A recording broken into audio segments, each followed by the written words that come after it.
I think, hindi dapat at random nila gawin eh. I think, dapat nilang imbestigahan muna yung big fishes. Sino ang involved na pumirma? Kasi nakita ko, with due respect to the ICI, yung lahat ng pumirma ng papeles, yun ang uunahin mo.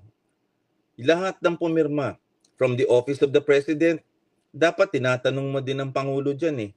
Dapat tinatanong mo si Executive Secretary Bersamin, ang DOF Secretary, ang Budget Secretary. Diba? Tinatanong mo din ang DPWH dyan. Tinatanong mo yan from the executive branch. And then sa Congress, sinong pumirma ng budget na yan?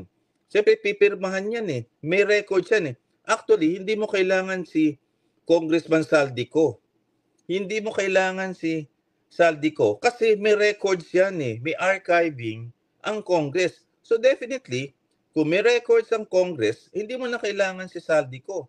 Ang papatawag mo lang Speaker of the House. At may archiving eh, may records eh. Lahat yan documented eh. 'Di ba? So therefore, at tatawagin mo yung mga pumirma muna, ang tawag diyan big fishes. Eh